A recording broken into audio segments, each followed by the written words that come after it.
आज का सुनहरा मंगल प्रभात हो सकता है इस पृथ्वी पर, इस मृत्यु लोक पर कई सारे जीव शरीरों की जीवन की यात्रा का अंतिम पड़ाव हो। यह भी तो हो सकता है आज का ये सुनहरा मंगल प्रभात इस पृथ्वी पर, इस मृत्यु लोक पर कई सारे जीव शरीरों की जीवन की यात्रा का नया प्रारंभ हो। हम दोनों प्रकार के जीव शरीरों की आगे की कल्याणकारी मंगलमय जीवन यात्रा के लिए हमारी सभी की ओर से इस दिव्य स्थान से, इस पवित्र स्थान से शुभकामनाएं प्रार्थते हैं।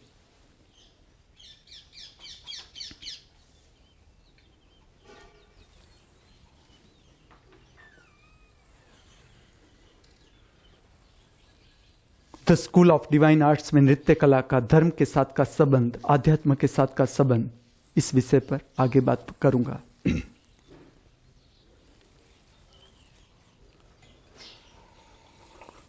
जब भी मैं शब्द बोलूंगा पूजा या प्रार्थना, मैं सदा इसके साथ ये बात तुम्हारे स्मरण में लाऊंगा।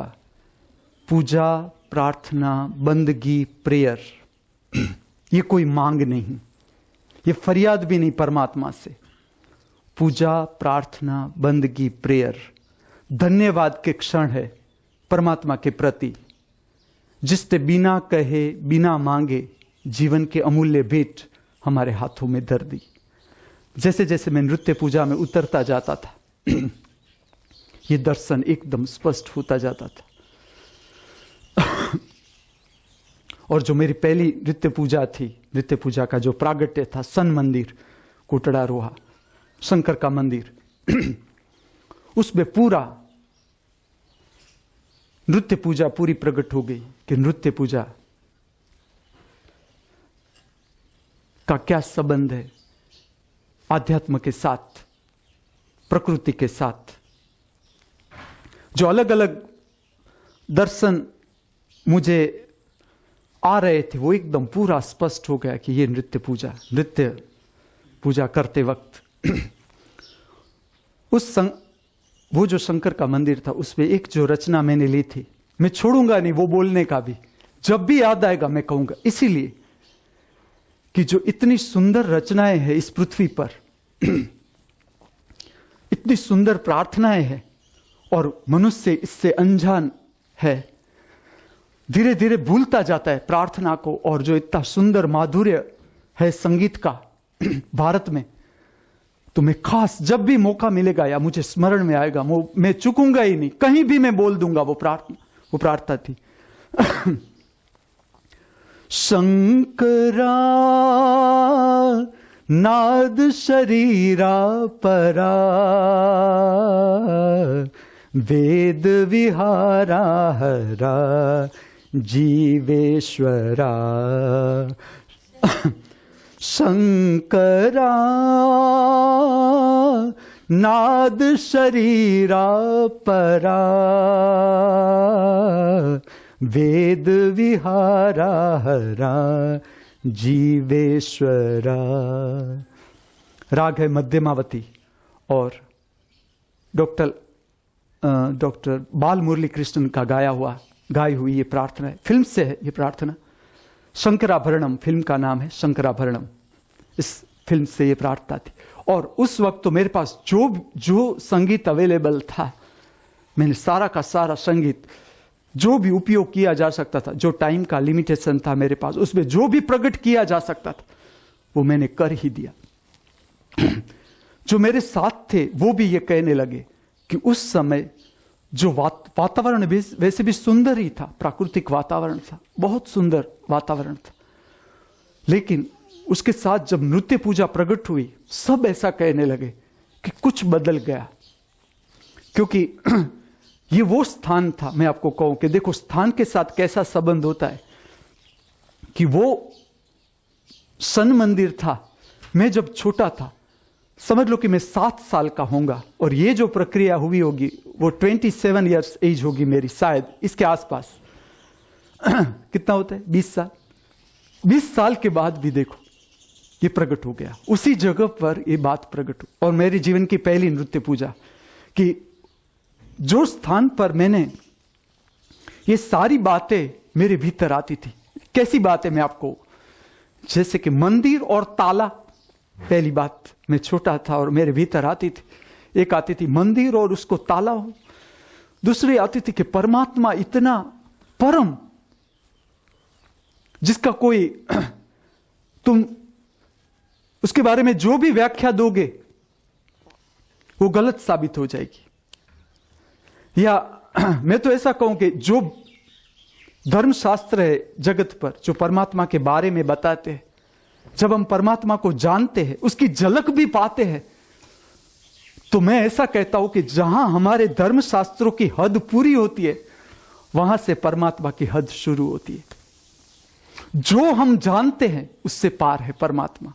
परम शक्ति को अगर व्याख्यायित करना है तो उसे इस तरह से करना होगा कि जो तुम जानते हो उससे परमात्मा ऊपर है, आगे निकल जाता है। जैसे जैसे तुम आगे बढ़ते जाते हो, परमात्मा उतना विस्तार तुम्हें दिखाता जाता है। परमात्मा के पास कोई लोभ है ही नहीं। जिसने जाना परमात्मा को, उसने कहा कि नहीं, तुम जाओ, उसके पीछे जाओ, उसमें डूबते जाओ। जितने तुम डूबते जाओगे तुम परमात्मा हो जाओगे, और कहने को कुछ बाकी न रहेगा कि क्या कहे उसके बारे में। या तो उसे जाना जा सकता है पूरा का पूरा। अगर परमात्मा के बारे में कुछ कहा जाता है तो समझो वो परमात्मा के बारे में कहा जाता है। परमात्मा को तुम शब्द से प्रकट नहीं कर सकते।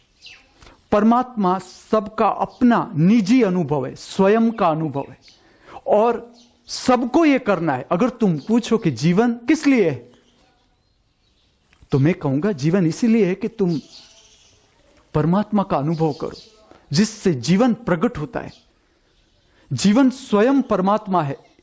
इस अनुभव पर तुम आओ कि जीवन स्वयं, जीवन का जो प्रसाद है, जीवन का प्रसाद देने वाला जो परमात्मा है, उसका अनुभव करने के लिए ये जीवन। तो जिस स्थान पर मुझे ये सारी चीजें, एक समय में मैं छोटा था तब भीतर खाली प्रश्नार्थ हो जाता था, और मैं किसी से पूछता नहीं था कि ऐसा, ना मैं दलील में जाता था, मैं अपने साथ ही रहता था। लेकिन मेरा चिंतन था वो ये था उस समय में कि मंदिर और ताला, मंदिर में ताला किस लिए? जब भी चाहो आप परमात्मा का दर्शन कर सकते हो, ऐसा मेरे भीतर आता था। फिर मंदिर इतना छोटा और परमात्मा इतना विशाल, तो इसका इतना छोटा सा मंदिर, ये पूरा जगत उसका मंदिर है, तो हमने इतना छोटा सा मंदिर उसके लिए क्यों बनाया? फिर जो सारी विधि में देखता था कि ऐसा करना है, नारियल करना है, चंदन करना है, तो मेरे भीतर ये सब आता था कि ये सब किस लिए होता होगा, ये करने का क्या जरूरत है? अगर हम न, एक तरफ हम कहते कि परमात्मा हमें जीवन देता है, इतना उदार, बिना मांगे जीवन की अमूल्य भेंट हमारे हाथों में धर दी, और उसके पास एक नारियल अगर आप लेकर न गए या आपने साकर उसको न धरा दी तो क्या वो नाराज हो जाएगा? ऐसे प्रश्न मेरे भीतर आते थे। और ये सारी विधियां क्या जरूरी है? और इतनी ही विधि हो सकती है। और धीरे धीरे जैसे मेरा चिंतन आगे बढ़ने लगा, तो मैं जब मैंने नृत्य का अनुभव किया तो तुरंत मुझे आया कि नृत्य से पर पूजा नहीं हो सकती, पूजा बैठे बैठे की जा सकती है, तो नहीं हो सकती। तो ये सारे, अब ऐसा हुआ कि जो जो मेरे भीतर चिंतन के बीज थे, मैं छोटा था और थोड़ा थोड़ा थोड़ा जो मेरे भीतर एक चिंतन चल रहा था, उसका पूरा प्रागट्य उसी स्थान पर हुआ जहां मैंने एक एक जगह देखी। जब वो नृत्य पूजा की अलग अलग प्रार्थनाएं थी, नृत्य सभर प्रार्थनाएं थी, वो मैं जहां जहां लेता गया, जिस जिस जगह पर, जिस पेड़ के नीचे मैं बैठा था या जिस कुंड के पास बैठकर मैंने चिंतन किया था या एक शांति का अनुभव किया था, मेरे केंद्र का अनुभव किया था, ऐसे छोटे छोटे क्षण थे उस समय, लेकिन मुझे स्मरण में थे कि ये सारे वो स्थान है। मैंने सारे जगह जितना संभव था मैंने उसे वीडियो में लेने का प्रयत्न किया कि आप ले लो, इस जगह पर प्रार्थना ले लो। तो वहां का पूरा भाग मैंने ले लिया। इसके बाद दूसरा जो मंदिर था उसी गांव का, कोटड़ा रोहा का दूसरा एक मंदिर, उस मंदिर में 2 मंदिर साथ में थे। एक था राम मंदिर और दूसरा मंदिर था लक्ष्मी नारायण का मंदिर, वो दोनों साथ साथ में थे। तो मैं सबको लेकर वहां चला गया, क्योंकि वो मंदिर से भी मेरा एक संबंध था कि कुछ प्रार्थनाएं ऐसी थी, कुछ राग ऐसे थे कि जब मैं गुनगुनाता था उसके स्वर, तो मेरे भीतर से उस मंदिर के साथ मेरा संबंध हो जाता था। मैं उस मंदिर में जो दिया प्रगटाते हैं या पूजा का जो वातावरण होता है, वो ऐसे स्वर के साथ मैं अपने भीतर महसूस करता था। ये वो जगह थी। तो उस जगह में प्रकट करने के लिए जो जो मेरे पास प्रार्थनाएं थी, उस प्रार्थना के आधार से मैं उस जगह पर नृत्य पूजा का प्रागट्य में कर सका। ये दूसरा, जैसे नृत्य पूजा अगर मैं कहूं कि मेरी दूसरी नृत्य पूजा, तो वो आ गई गांव के बीच में था, वो मंदिर गांव के बीच में, और उसमें तो लोगों की अवर जवर भी थी, और सारे लोग मेरे पिताजी से पहचाने हुए, सारे लोग सब जानते कि मैं उसका छोटा बेटा, और मैं तो अलग अलग वेश में आऊं। जैसे कि राम का तो मैंने मुगट भी बनाया था, मुगट पहन के या राम का पोशाक धारण करके। अंदर से तो, बाहर से तो ना कह सके, लेकिन भीतर से तो लगता होगा कि हाँ, ये डॉक्टर का जो छोटा बच्चा है वो नौटंकी है, वो तो। और उसमें मुझे कोई ऑब्जेक्शन भी नहीं था। मैं तो पिता को ये अर्पण कर रहा था, नृत्य पूजा ही अर्पण कर रहा था मेरे पिताजी को। और बिना श्राद्ध को मैं झगड़ा करता हूं पितरुओं से, और बिना श्राद्ध का दिन था, तो मैंने कहा चलो पिताजी को अर्पण कुछ तो करे। इतना सुंदर हमें शरीर दिया और ये जीवन जानने को मिला, तो एक अर्पण कर दिया उसे, दूसरा तो जबरदस्त विभूति, जो अपने को भगवान कह सके, उससे बड़ी हिम्मत क्या हो सकती है। जब सब रजनीश जी का विरोध करते थे, मैंने कहा तुम जरा ये तो देखो कि जो अपने को भगवान कह सकता है, भगवान रजनीश कह सकता, तो ये क्या कम बात है। खाली उस हिम्मत को ही हम दाद दे के, वाह क्या, हम ब्रह्मास्मि शंकराचार्य तो बहुत पहले, और भारत में तो एक कॉमन चीज है क्या। तो मैंने उसको भी अर्पण कर दिया कि चलो लेटेस्ट भगवान, हम क्यों पुराने फैशन, हम फैशन जैसी चीज में हम कंजूसी नहीं करते। हमें लेटेस्ट कोट चाहिए, latest goggles, latest pant, latest shirt, latest sari, जो कुछ भी है। हम फैशन में इतना, कंप्यूटर हो तो हम तुरंत कहते कि ना ये नहीं, ये पुराना हो गया, लेटेस्ट चाहिए। और धर्म देखो, तुम जरा देखो, तुम कहते हो कि हाँ, वैसे एक बात है, शराब जितनी पुरानी हो, हाँ ये बात है। लेकिन मेरे में ऐसा ना आया। मैंने कहा चलो भगवान प्रकट हुआ है कहीं भी, कोई भी कहता है कि हम ब्रह्मास्मि, तो वो तो भगवत्ता अगर प्रकट हुई, प्रकाश प्रकट हुआ, तो ये तो हमारा नसीब है कि चलो हमारे होते हुए कोई प्रकट हो गया, इतना ही। इससे बड़ा क्या नसीब हो सकता है। चलो हम प्रकट न हुए तो हमारे साथ कोई है वो प्रकट हो गया, वो भी नसीब है कि चलो हमारे साथ कोई ऐसा था जो प्रकट हो गया। तो मेरे भीतर से वही एकदम गरिमा सबर बात आई कि ना ना, मैं अर्पण ही कर देता हूं, चलो ये पूजा, उसे भी अर्पण करता हूं। दोनों खुश, क्योंकि वो नृत्य पर ही काम कर रहे थे और ये नृत्य पूजा थी। तो नृत्य पूजा तो वो शंकर कृष्ण ये सारे पुराने, शायद वो मुंह ना भी घुमाए मेरी और, तुम्हारे पहले भी बहुत आ गए, मीरा मीरा सब ने की कृष्ण। तो क्योंकि मेरा उतना मीरा जैसा मेरा जितना लगाव भी नहीं था कृष्ण से, वो भी था प्रेम था, लेकिन मीरा के सरखामणी में मेरा पीछे नंबर जाता था। तो मैंने कहा वो नहीं सुनेंगे, बहुत आगे निकल गए वो भगवान, चलो भगवान रजनीश ठीक है, अर्पण कर दो और उस समय का भी बहुत अच्छा आह्लादक अनुभव। सब मेरे पिताजी को जाने। अब मेरे पिताजी के गांव में इंप्रेशन एकदम स्ट्रिक्ट, वो एक डॉक्टर, और डॉक्टर भी ऐसे। और मैंने मेरे जीवन में अगर मैं प्रभावित हुआ कोई डॉक्टर से तो मेरे पिताजी, क्योंकि कुश्ती में भी उसे कोई गांव का व्यक्ति पहुंचे नहीं। वो पंजा लड़ाने के भी शौकीन, पंजा लड़ाने के। गांव में एक ही लुहार था, क्योंकि लुहार क्या करता है, 24 घंटे लुहार का काम करता है। तो उसका बल मेरे पिताजी से ज्यादा था, खाली हाथ में। शायद वो लड़ाई करे तो उसमें भी, फाइट में मेरे पिताजी जीत जाए, ऐसा शरीर उसका, और डॉक्टर भी, और जरा भी महत्व न दे दवा को, जरा भी महत्व। वैसे तो डॉक्टर के लिए ऐसा कहा जाता है कि यमराज तो खाली जीव ले जाता है, और मैं मेरे पिताजी के बारे में ही कहता हूं कि डॉक्टर तो जीव तो ले ही जाता है, पैसा भी साथ में ले जाता है। ऐसा मैं नहीं कहता, संस्कृत की पुराना श्लोक है, मैं खोज के लाऊंगा, मुझसे झगड़ा मत करना, ये श्लोक पुराना है। वैसे तुम पुराने धर्म को मानते हो तो मैं पुराने धर्मों से खोज लाऊंगा।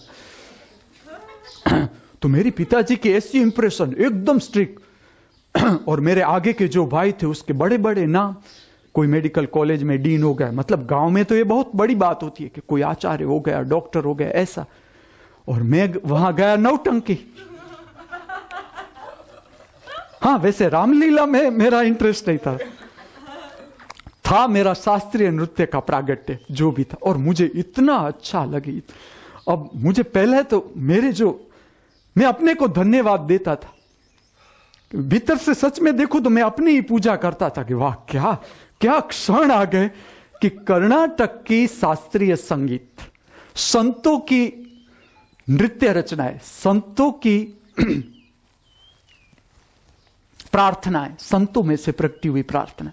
दो प्रार्थना बहुत सुंदर है प्रार्थना, लेकिन वो मुझे इतनी कंठस्थ भी नहीं, याद भी नहीं।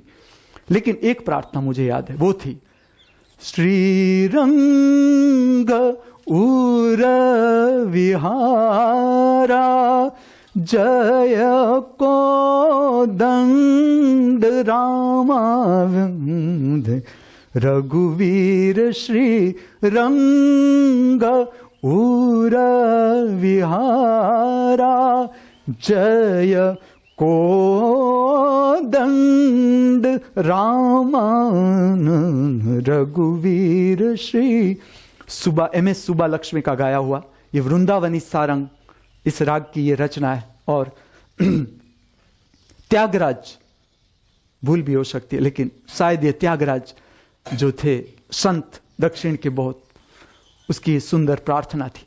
तो उसको प्रकट करने का जो क्षण मेरे हाथ में आया कि मंदिर पर उसे मैं प्रकट कर सकूं, और ऐसा वातावरण हुआ, ये तो मैं मजाक कर रहा हूं, लेकिन ऐसा वातावरण था कि जो भी आता था उस वक्त दर्शन के लिए आता था, वो आके, क्योंकि रचनाएं ही ऐसी थी, जो रचनाओं का जो माधुर्य था और इसमें नृत्य, तो जो लोग आते थे उसे कोई इंस्ट्रक्शन न थी कि आप शांति से बैठो, आवाज नहीं करनी। मैंने कैमरामैन को भी कहा था कि आप कुछ, मेरे साथ में जो फैमिली मेंबर्स थे, मेरी बहनें थी, उसको भी मैंने कहा था कि आप कोई सूचना नहीं देनी, समझ लो कि वो बातें करे, कुछ भी करे तो वो नेचुरल पार्ट है। उसका इतना ही अर्थ है कि अभी जुड़ते नहीं। जो मैं यहां एक वातावरण पैदा कर रहा हूं, नृत्य सबर पूजा से जो मैं प्रकट कर रहा हूं, जो चीज प्रकट कर रहा हूं, उसको अभी छूता नहीं, उसका हृदय इसे छूता नहीं, इसके तरंगे इस हृदय को छूती नहीं, इसीलिए अशांत है, बातें करते।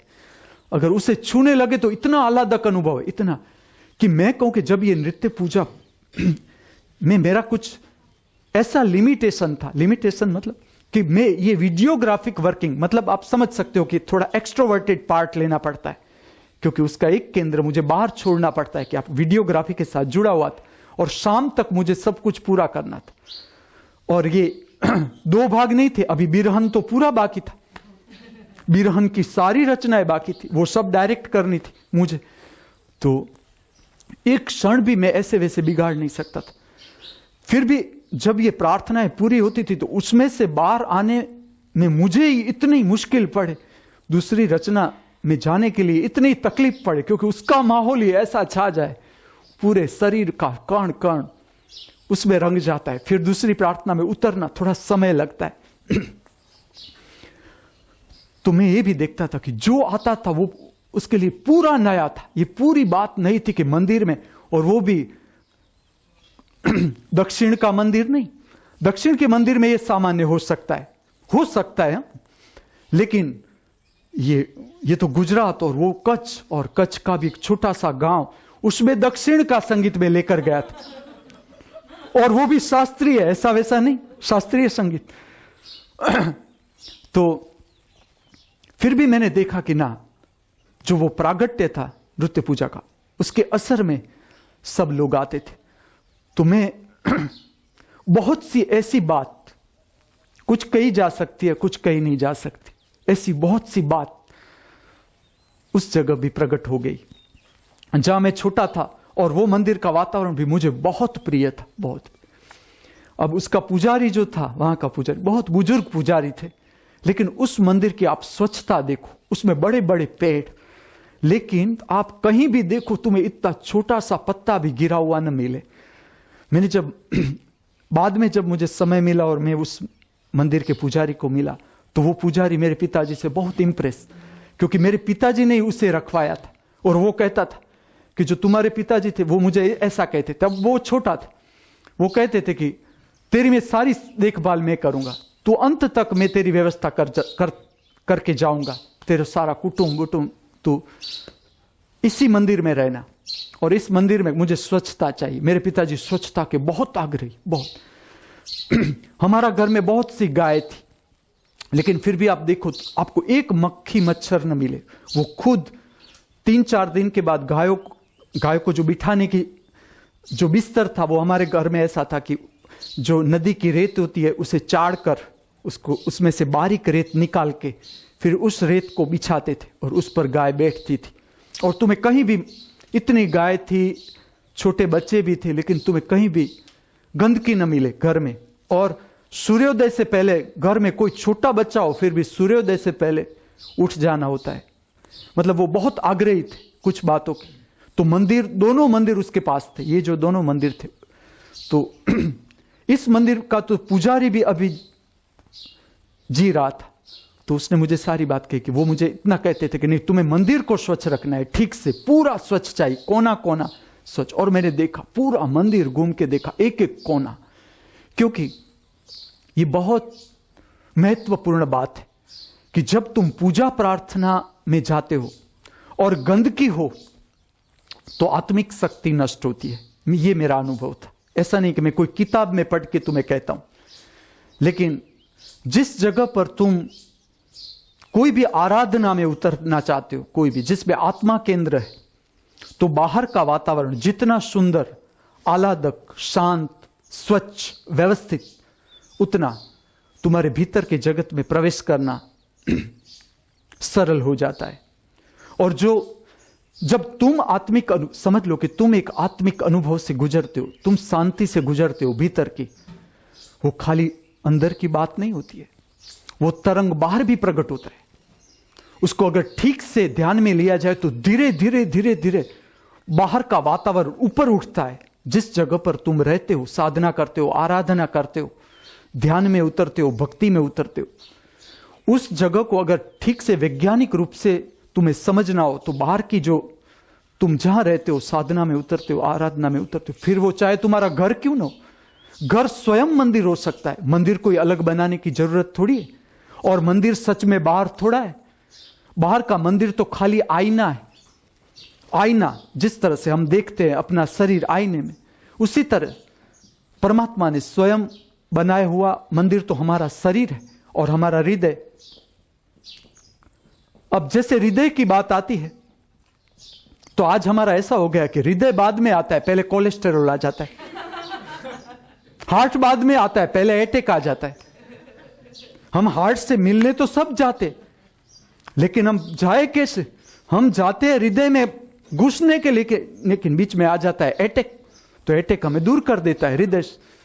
तो अब ऐसा हो गया है कि हम भाव चक्र जाने ही कैसे? हम तो जा रहे थे हृदय की ओर, हमारा गुनाह भी क्या, परमात्मा ने अटैक हमें प्रेजेंट दे दिया, भेंट दे दिया। लेकिन जो हृदय चक्र है वो परमात्मा का निज मंदिर, जिसमें परमात्मा प्रकट होता है। जिसे भी अनुभव हुआ, समझ लो कि बुद्ध को बुद्धत्व प्राप्त हुआ, या जिससे भी प्राप्त हुआ प्रकाश, बाहर थोड़ा हुआ कि बिजली आके बाहर पड़ी। ऐसा हुआ नहीं ना किसी को, हाँ, नहीं हुआ, किसी को नहीं हुआ।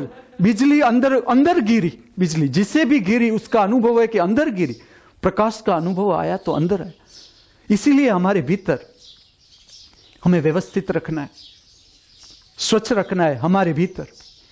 और ये अभ्यास है, ये साधना है, अभ्यास है कि ये जो जितनी भीतर शरीर शुद्धि होती जाएगी, पेट जितना साफ रखते जाएंगे, हृदय उतना पुलकित, हार्ट अटैक का कोई भय नहीं।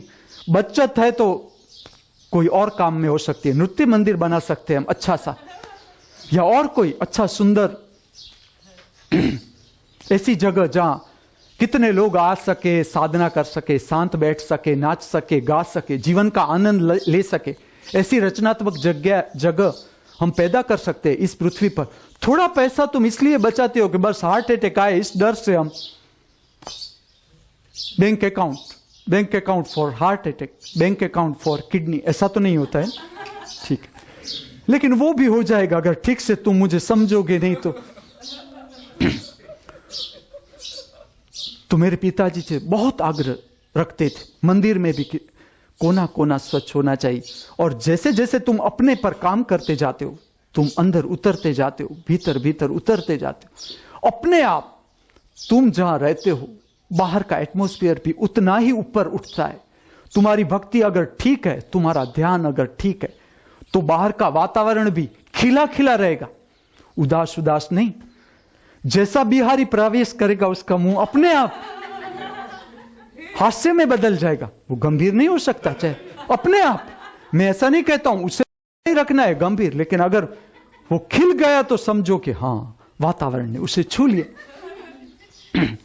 अब जब ये पूरा हो गया, वो दिन ऐसा था कि पूरा दिन आप समझो मैंने सबको परम महोत्सव में ले गया, पूरा दिन पूरा का पूरा। गांव में ऐसा हो गया कि कुछ हो रहा है, क्या पता नहीं, लेकिन कुछ हो रहा है, क्योंकि मुझे तो किसी को समझाने का समय ही कहां, कैमरामैन को भी समझाने का समय नहीं।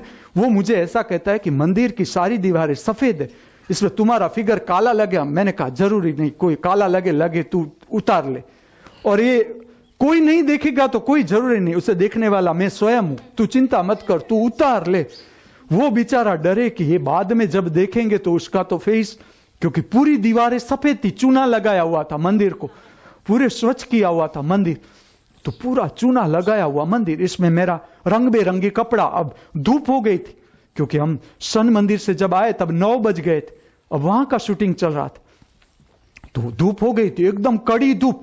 तो वो कहता है फिगर काला आएगा। मैंने कहा कोई बात नहीं, स्वीकार भाव, आत्मा का लक्षण, अस्वीकार मन का लक्षण। मन कहता है ये चाहिए, ये नहीं, अस्वीकार। मेरा स्वीकार था, आत्मा में था मैं उस वक्त। मैंने कहा तू ले ले, तू चिंता मत कर, कुछ तेरी भूल होगी तो भी चलेगा, लेकिन मुझे ये सारी जो भी प्रार्थना है मैं यहां प्रकट करूं, तू उसको ले ले।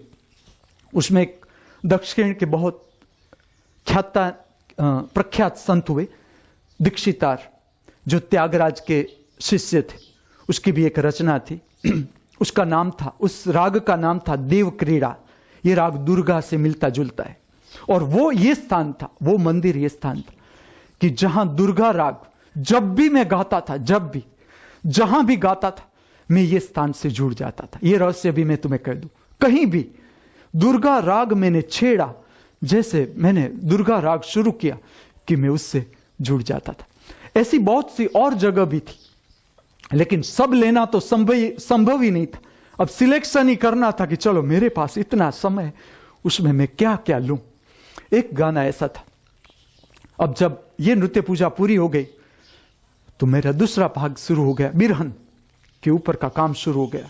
उसका एक गीत था, जिंदगी भर गम जुदाई का मुझे तड़पाएगा,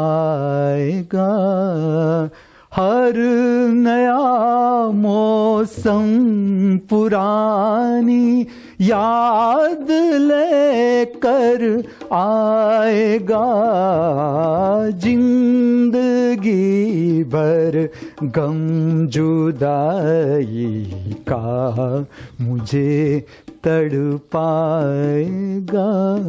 ये गाना मैं अहमदाबाद में पढ़ता था उस समय, मैंने सुना, और जब पहली बार सुना ये गाना तो मुझे मेरा जो गांव था उसका समय, उसकी सारी शेरी को हिंदी में क्या, गलियां, उसकी सारी गलियां, उसका वातावरण, वही मुझे छुए, वही।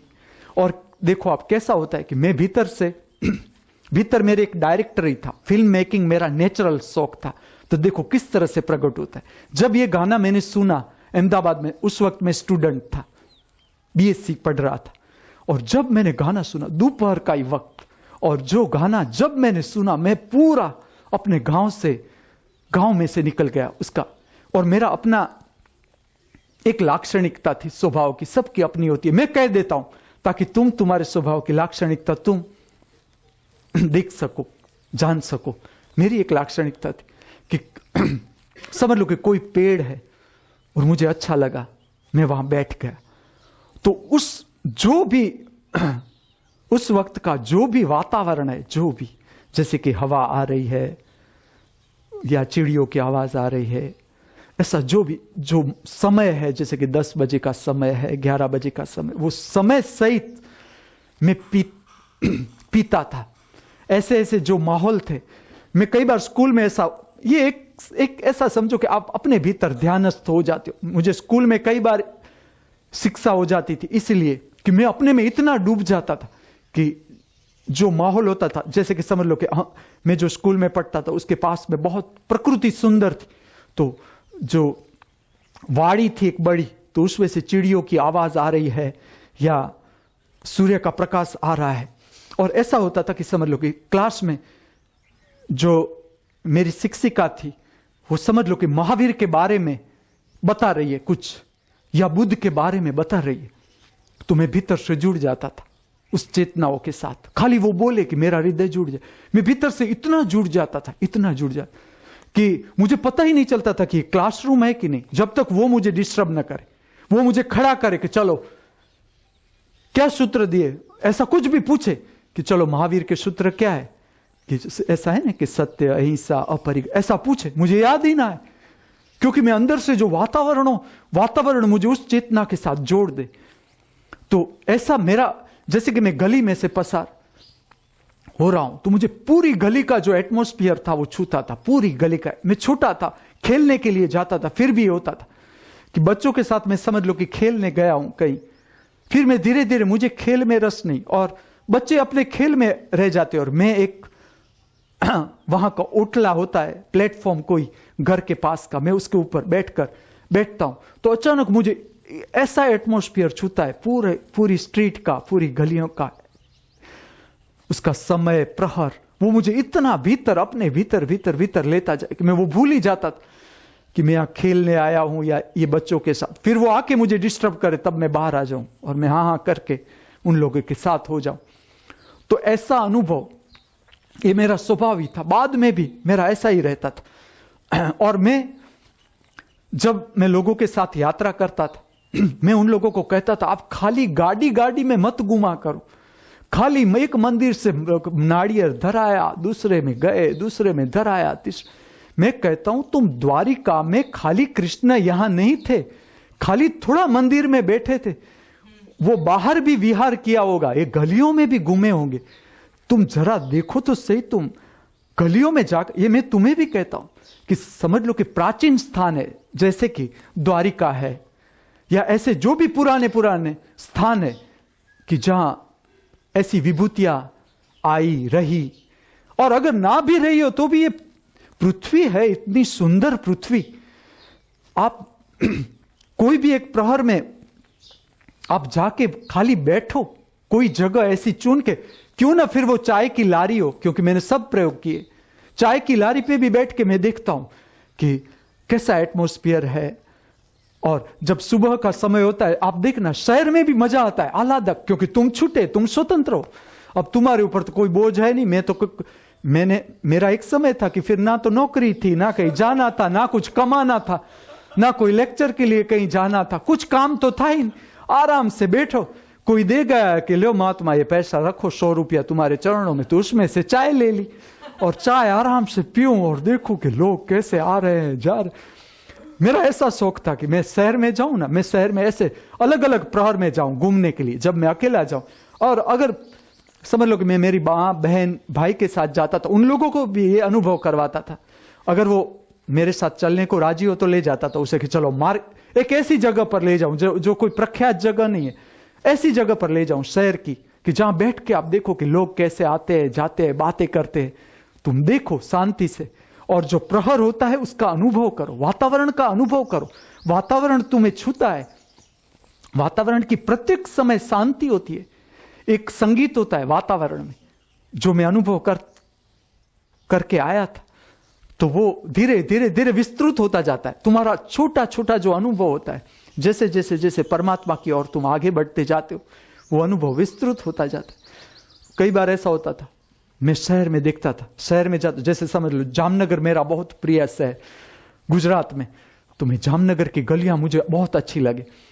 तो मैं क्या करूं कि कोई एक समझ लो कि दुकान है, पुरानी दुकान, एक बूढ़ा व्यापारी बैठा है, बहुत बूढ़ा, वो खाली बैठा है, उसे व्यापार में रस भी नहीं है, वो अपने संसार की जो पुरानी पुरानी बातों है उसमें खोया हुआ है। उसके पास की एक जगह ऐसे खाली पड़ी है, मैं जाके उस पर बैठ जाऊं और पूरे शहर की जो अवर जवर हो, ट्रैफिक, लोग आ रहे हैं जा रहे हैं, उसको शांति से देखो कि क्या कर रहे हैं लोग, किस तरह से बातें कर रहे हैं, किस तरह से जा रहे हैं। ये मेरा शौक था, ये देखने का शौक था कि किस तरह से मनुष्य देखेंगे हम। ये स्कूल है हमारी, स्कूल ऑफ बिहेवियर साइंस, मनुष्य कैसे वर्तन करता है, ये ऐसे नहीं आई। ये देखो मेरे अनुभव। कई बार मुझे उठा देते थे, वो कहते थे क्या काम है, समझ लो कि कोई, मुझे पता नहीं है कि भीतर कोई महिला है, दुकान के भीतर कोई महिला काम कर रही है, और मैं जाके वहां बैठ जाऊं। अब दाढ़ी, लंबे बाल, तो शंका तो आती है कि विश्वास नहीं किया जाता दाढ़ी वालों पर। तो वो आके मुझे खखड़ाती है, क्या काम है, मैंने कहा कुछ नहीं। तो फिर यहां क्यों बैठे हो, ये दुकान है, जाओ आगे कहीं बैठो। लेकिन मैं ऐसा खोज लेता था, ऐसा कोना खोज लूं कि वहां बैठ के देखो, और बहुत इतना सुंदर अनुभव। ये तुम्हें एक ध्यान की विधि दूं मैं, अगर कभी भी तुम्हें ऐसा चांस मिले, तुम जहां एकदम भीड़ भाड़ हो, समझ लो कि 4, 5, 6 रास्ते, अहमदाबाद, मद्रास, बॉम्बे, ऐसे ऐसे ऐसे जो शहर है उसमें मैंने ये खोजी है विधि। तुम चले जाओ, एक ऐसा स्थान मिले, कहीं कुछ न मिले तो ऐसी कोई लारी हो चाय की, तुम बैठ जाओ। ये मैं कहां करता था ये विधि, जब मैं करियाना लेने जाता था तो ये प्रक्रिया करता। उसके साथ जुड़ी हुई एक विधि है अकेंद्रित त्राटक, मैंने खोजी, शास्त्रों में नहीं पाओगे आप, लेटेस्ट एक ध्यान है, पुराना, बहुत पुराना ध्यान है, भारत में तो नया कुछ होता ही नहीं, पुराना है, केरला से जन्म, धर्मानंद शायद जानता हो। त्राटक का अर्थ है तुम केंद्र पर ध्यान धरो, समझ लो कि एक मोमबत्ती करो या दिया करो।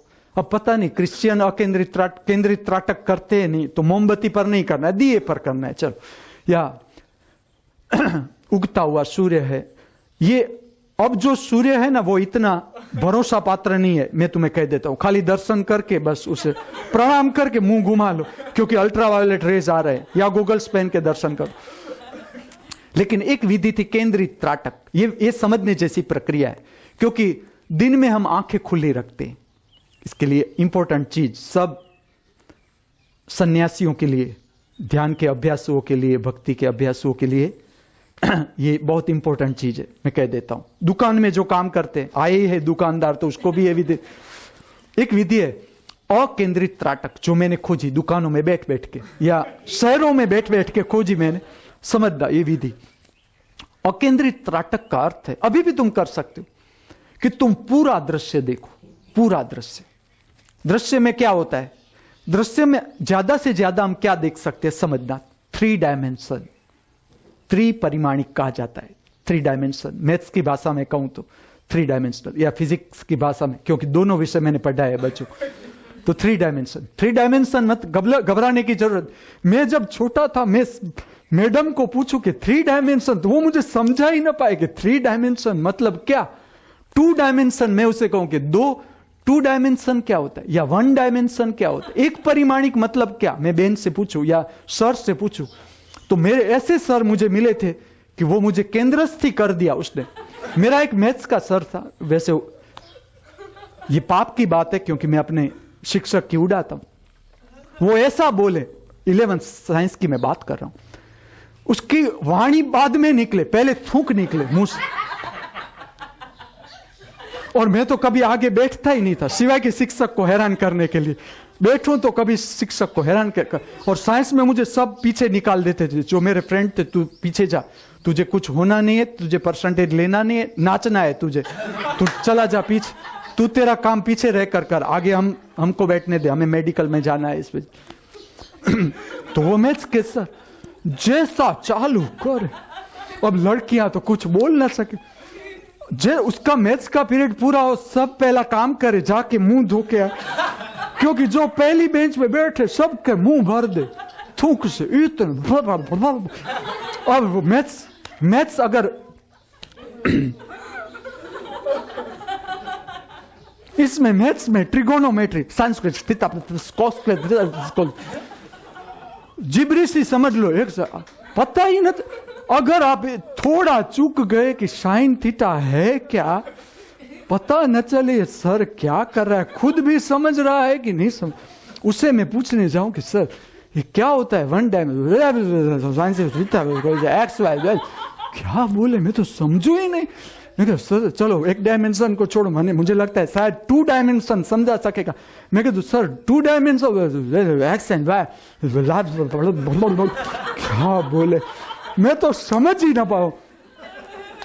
फिर जब मैं उतरा मैथ्स में कि ना अब तो मुझे ही करना ही पड़ेगा मैथ्स, अब जब आ ही गए पृथ्वी पर तो मैथ्स जान ही लो। मैथ्स जानने के लिए क्या दूसरा जन्म लेना, इसी जन्म में जान लो, शिक्षक होना ही है तुझे। तो मैंने जान लिया 3 डायमेंशन क्या होता है। मैं कहूं लंबाई, समझ से लंबाई, इसे कहा जाता है ऊंचाई, इसे कहा जाता है ऊंचाई, समझ सकते हो आप, ये ऊंचाई, हाँ ये लंबाई समझ लो, इसे लंबाई कहे, ये ऊंचाई, और इसे कह दो पौड़ाई। तो लंबाई, पौड़ाई, ऊंचाई, इससे ज्यादा तुम नहीं देख सकते। तुम्हारी आंख जो देख सकती है वो 3 डायमेंशन, इससे ज्यादा तुम नहीं देख सकते। ये 3 डायमेंशनल, उसे कहा जाता है 3 परिमाणी। और ऐसा भी समझो कि सब प्राणी, मनुष्य ही देख सकता है 3 डायमेंशन। समझ लो कि प्राणी है वो 3 डायमेंशन नहीं देख सकते, वो देख सकते 2 डायमेंशन, लंबाई पौड़ाई को। जैसे चित्र में अगर आप कोई फोटोग्राफ है तो उसमें दो ही डायमेंशन पाओगे। एक इसे ऊंचाई कहो तो ऊंचाई, समझ लो कि चित्र की ऊंचाई है तो ऊंचाई, लंबाई है तो लंबाई, इसमें पौड़ाई नहीं मिल सकती तुम्हें, चित्र में डेप्थ नहीं मिल सकती। चाहे ड्रॉ ऐसा किया है कि अगर ड्राइंग है या कोई ऐसा फोटोग्राफ है तो तुम्हें पीछे का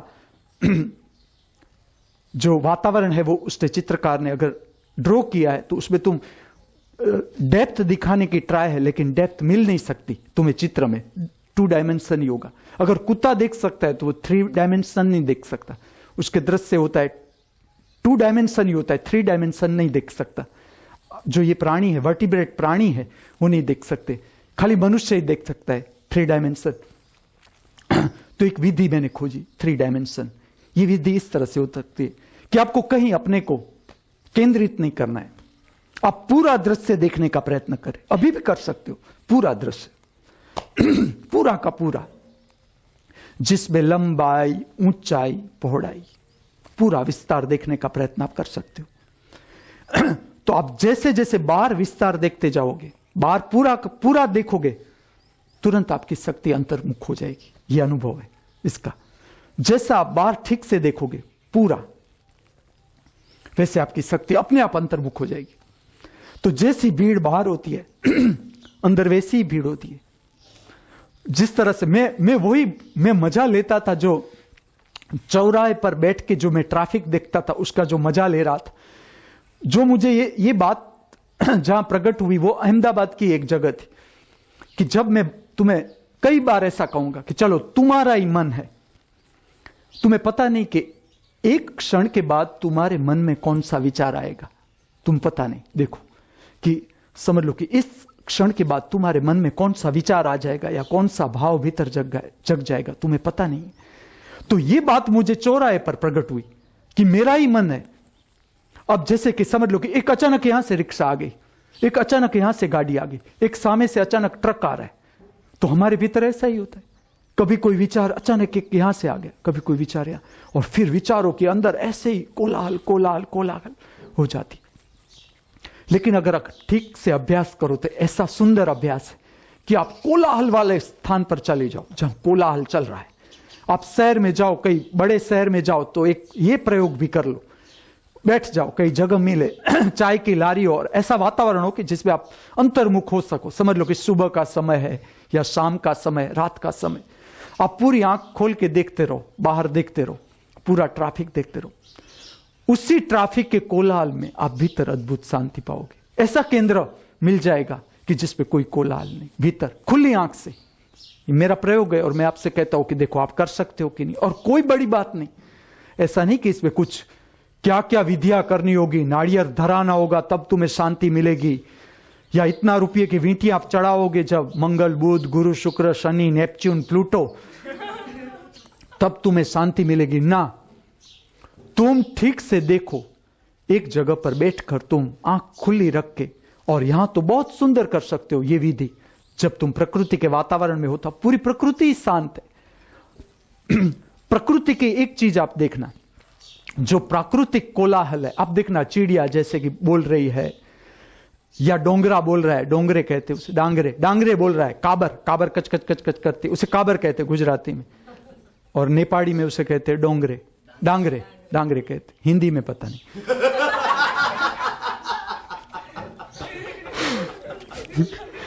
लेकिन आप जरा देखना, जैसे कि नदी ऊपर से गिरती है या झरना ऊपर से गिरता है, उसकी आवाज, या समुद्र की आवाज देखना, जहां प्राकृतिक आवाज है, उसको आप देखना, उसको आप सुनना, तुम्हें शांत कर देगी।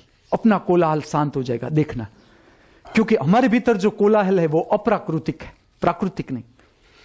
कोलाहल जो है, और प्रकृति में तुम चले जाओगे, जैसे कि बहुत से वृक्ष है और उसमें चिड़िया कलबलाहट कर रही है, उसे आप ठीक से सुनते जाओगे। जैसे जैसे मैं एक विधि करवा ही रहा हूं कि पूर्ण श्रवण, यह भी मेरी खोजी हुई विधि है। मतलब पूरा सुनो, आप देखो। और यह प्रक्रिया तो तुम कब भी कर सकते हो। समझ लो कि तुम सब्जी काट रहे हो, तुम कान को विस्तार दे दो, कि कान सुनने की कला को विस्तार देती जाओ। ये दिव्य कला क्या है, मैं सिखाता जा रहा हूं। चलो, ये सारी छोटी छोटी दिव्य कला है, और देखो क्या बात हाथ में आती है तुम्हारे। और ये समय तो सबको मिलता है। और तुम जब मेरे पास से आ गए हो तो मैं तुम्हें इस तरह का टाइम टेबल कर दूंगा, और इस तरह का तुम्हें प्रसाद दूंगा कि रात को 2 बजे नींद उड़ जाएगी।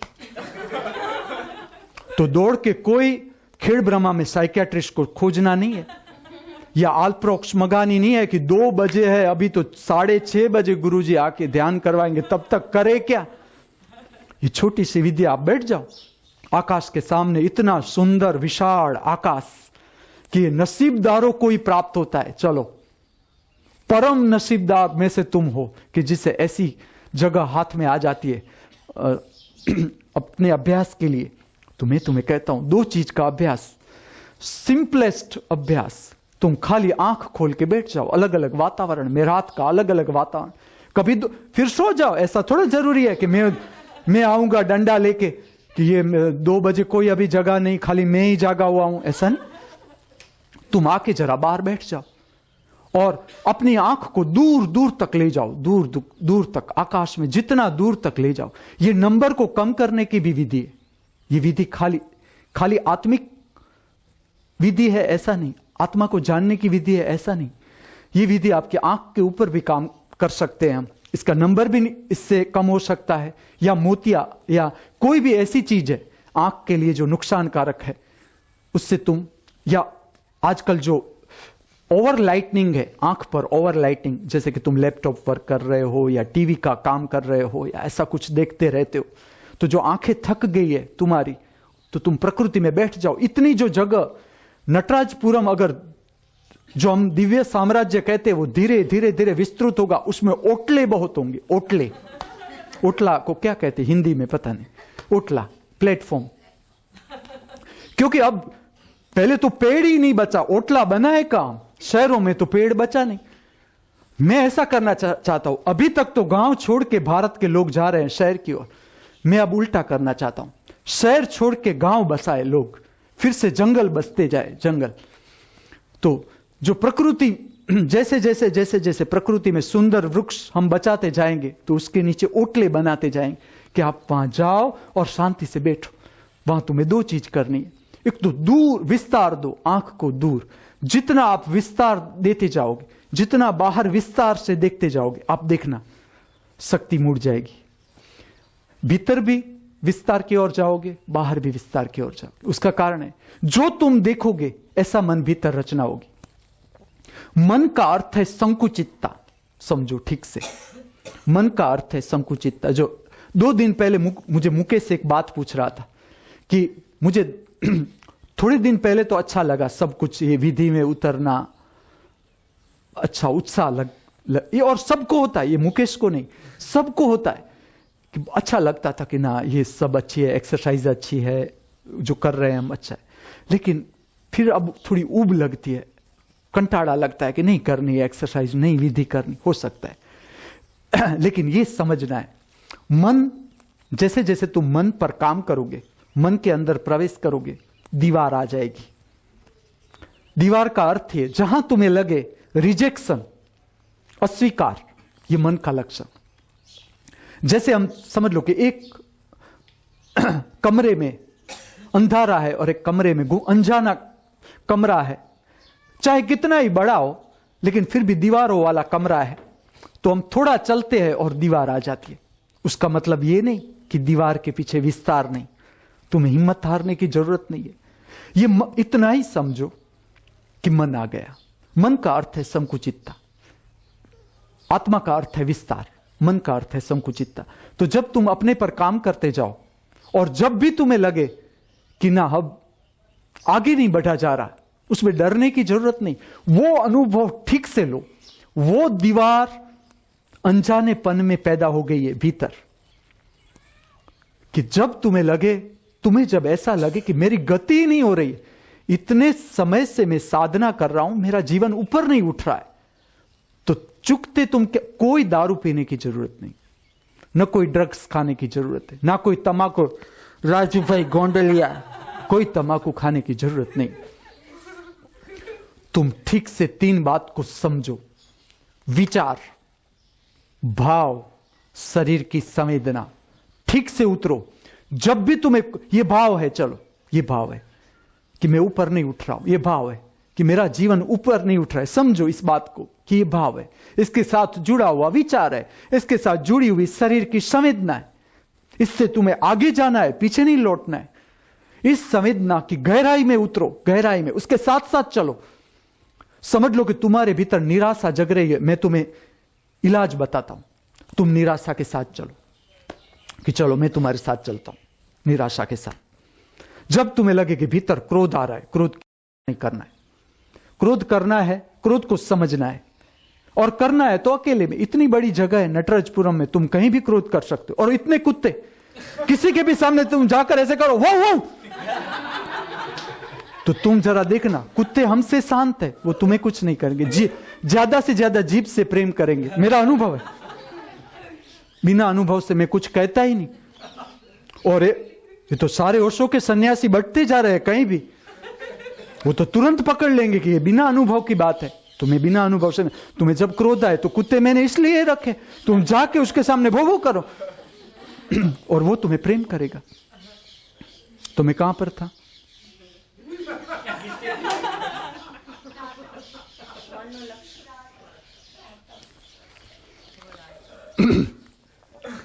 अस्वीकार है। हाँ, मैं ऐसा कह रहा था कि तुम्हारे भीतर, हाँ थोड़ी देर के बाद आता है कि समझ लो कि तुम्हारे भीतर क्रोध जग रहा है। तुम कभी एक काम करना, किसी पर क्रोध करना मत, नहीं तो वो शक्ति बाहर निकल जाएगी। क्रोध से हमें क्या काम लेना है, मैं तुम्हें इसका विज्ञान बताऊं। School of this subject is concern with the school of spiritual sciences. और संतों किस तरह से काम करते, मैं ओशो के जो सन्यासी है उसको मैं ओशो का विज्ञान कह दूंगा कि किस तरह से उसने काम किया एस्ट्रल बॉडी पर। मैं तुम्हें यह बता देता हूं, कोई बड़ी बात नहीं। समझ लो कि क्रोध आ रहा है, तुम बाहर मत करो क्रोध, तुम क्रोध के साथ चलो कि चलो मैं तुम्हारे साथ चलता हूं। और अगर तुम ठीक से 2 कदम भी तुम चले, क्रोध बिखर जाएगा। अगर नहीं बिखरा तो उसका अर्थ है कि तुम ठीक से चले नहीं। अब तुम मन से बात करना शुरू करो, मन से कि चलो निराशा है, चलो मैं न कोई बीड़ी पीने की जरूरत है, न कोई सिगरेट पीने की जरूरत। हां, अगर तुम्हारी मौज है तुम पियो, मैं ना भी नहीं कहूंगा, ठीक है पीते रहो, लेकिन साथ में विचार, भाव, शरीर की संवेदना, शांति से उसका अनुभव लेते रहो। लेकिन निराशा के साथ कुछ भी जोड़ना नहीं है।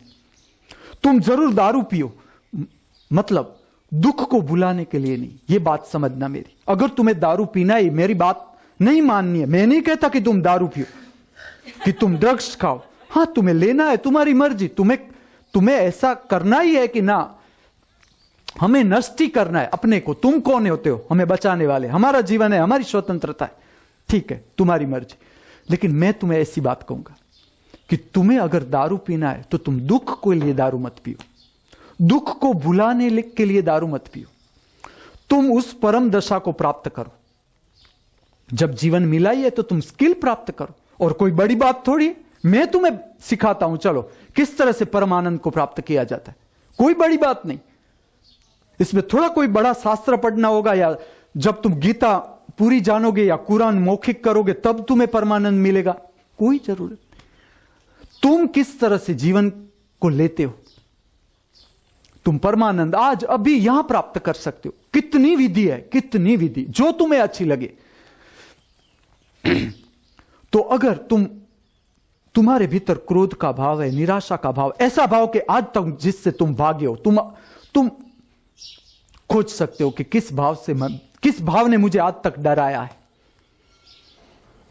जो भाव ने तुम डराया है, तुम जिसे कंटाड़े से तुम भागे हो या चिंता से तुम भागे हो, कभी तुम प्रयोग करो कि आज तुम्हें लगता है कि कंटाड़ा आ रहा है, तुम हो जाओ अकेले, तुम कहो चलो मैं आज तुम्हारे साथ जीने के लिए तैयार हूं। कंटाड़ा जो है उसको कहो कि मैं तुम्हारे साथ जीने के लिए तैयार हूं। चिंता है, तुम कहो कि नहीं बस आज मैं तेरे साथ ही रहूंगा। और देखो कि चिंता किस तरह से विलीन हो जाती है। चिंता इसलिए प्रगाढ़ हो जाती है, या नकारात्मक भाव इसीलिए प्रगाढ़ हो जाते हैं कि हम उसको विरोध करते, हम उसके साथ लड़ने की कोशिश करते या भागने की कोशिश करते। तुम समझने की कोशिश नहीं कर रहे हो। तुम अगर उसे पूरा पांव के अंगूठे से लेकर मस्तिष्क तक पूरा का पूरा एक बार जानो तो सही कि क्रोध है क्या। जीवन में हम करते आए, आज तक क्रोध करते आए, तो कभी यह भी तो जानो कि क्रोध बिना किए क्या है, निराशा क्या है, चलो हताशा क्या है, दुख क्या है, पीड़ा क्या है, संताप क्या है, इसका स्वरूप जानते जाओ। और जैसे जैसे जैसे तुम ये स्वरूप जानते जाओगे, जिससे मनुष्य भागता है, जो भूल करता है वो ये करता है मनुष्य कि ये सारी चीजों से भागता है। इस चीजों को अगर तुम उल्टो, पीछे मुड़ो, अपनी और मुंह घुमाओ कि ना अब मैं दुख से नहीं भागूंगा, मैं दुख को जानूंगा। तुम जरूर शराब पीनी हो तो पी लेना, लेकिन दुख को भुलाने के लिए नहीं। मेरा संदेश है वो ये कि दुख तुम बिना शराब पार करो, दुख तुम बिना सिगरेट पार करो, दुख तुम बिना ड्रग्स पार करो। कि ना ड्रग्स के साथ नहीं, ये तो नबड़ाई है, ये तो तुम्हारा वीकनेस है कि तुमने दुख झेला ही नहीं, ये तो वीकनेस है। तुम्हें जब तुम्हारी नींद उड़ गई, चिंता लगी, चिंता आई, तुम्हारी नींद उड़ गई, तुमने नींद की गोलियां गानी शुरू की। वो मौका था कि तुम समझो कि नींद उड़ गई है तो क्यों उड़ गई है, इसकी गहराई में जाना है। कोई भी प्रश्न है तो उसकी गहराई में जाना है कि उसको उकेल को पाना है कि नींद क्यों चली गई। और इतना मैं स्पष्ट वक्तव्य दे रहा हूं आपके सामने कि ये जो भी घटनाएं हमारे साथ घट रही है, जिससे हम भागते फिरते, उस घटनाओं को ठीक से समझना है। और समझ लो कि निराशा है तो निराशा कैसी चीज है कि तुम जरा भगवत गीता देखो कि जहां से परम शास्त्र प्रकट हुआ, भगवत गीता कि जो आप जरा अगर आगे मेरे शरीर को मौका मिला तो मैं भी प्रकट कर दूंगा भगवत गीता मेरे मुख से भी। भगवत गीता का जो प्रथम अध्याय है वो है अर्जुन विषाद योग। पहले जो अर्जुन का संबंध होता है वो विषाद से, दुख से, पीड़ा से, संताप से, निराशा से। तब उसे कृष्ण का मूल्य मालूम होता है कि कृष्ण क्या चीज है। अभी तक तो मित्र था, लेकिन विषाद का दर्शन, विषाद के साथ का योग, परम शास्त्र को प्रकट करता है। तो विषाद, अगर जे कृष्णमूर्ति कहते हैं कि फियर इज द ज्वेल, तो खाली फियर इज द ज्वेल नहीं, विषाद इज ऑल्सो द ज्वेल।